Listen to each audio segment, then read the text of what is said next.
Halo teman-teman, di video ini, kita akan mengenal lebih dekat salah satu indera yang sangat penting dalam kehidupan sehari-hari, yaitu indera pendengaran.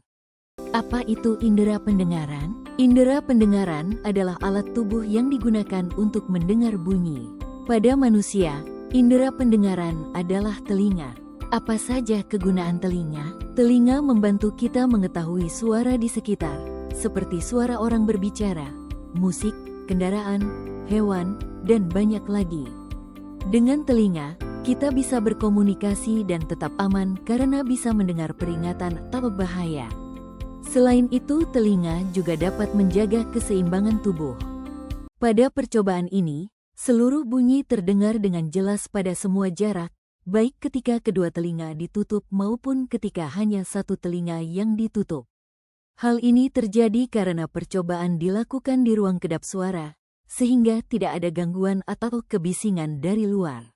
Di dalam ruang kedap suara, gelombang suara dapat memantul dengan sempurna, sehingga intensitas atau kekuatan bunyi tetap kuat meskipun jaraknya cukup jauh.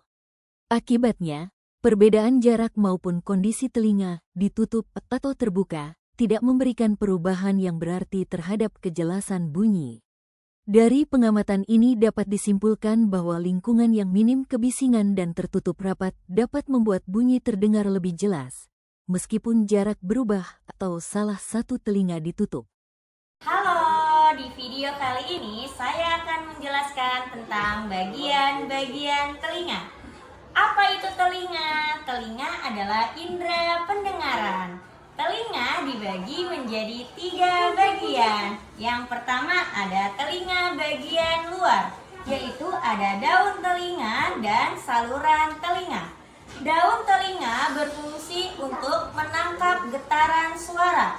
Saluran telinga berfungsi untuk meneruskan getaran suara menuju ke gendang telinga.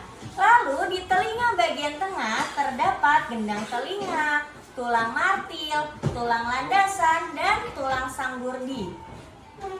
Gendang telinga berfungsi untuk meneruskan suara menuju tulang martil, tulang landasan, dan tulang sanggurdi.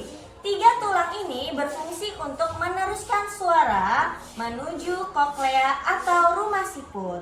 Di telinga bagian dalam terdiri dari saluran eustachius, rumah siput atau koklea, saraf pendengaran, dan juga saraf 3 saluran setengah lingkaran. Di saluran eustachius itu berfungsi untuk menjaga keseimbangan tekanan udara dari dalam telinga maupun di luar telinga.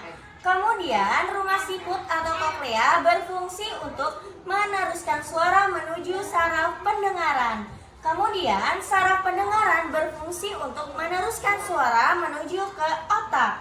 Dan yang terakhir ada 3 saluran setengah lingkaran berfungsi untuk menjaga keseimbangan tubuh. Halo, di video kali ini saya akan menjelaskan proses masuknya suara menuju telinga. Pertama, suara akan ditangkap oleh daun telinga. Kemudian suara akan diteruskan menuju saluran telinga. Kemudian suara tersebut akan diteruskan ke gendang telinga. Di gendang telinga, suara tersebut diteruskan ke tulang martil, tulang landasan, tulang sanggurdi. Dari ketiga tulang pendengaran tersebut, suara tersebut akan diteruskan ke rumah siput atau koklea. Dari rumah siput atau koklea, suara tersebut akan diteruskan ke saraf pendengaran. Di saraf pendengaran, suara tersebut akan diteruskan ke otak. Lalu, otak akan menafsirkan suara menjadi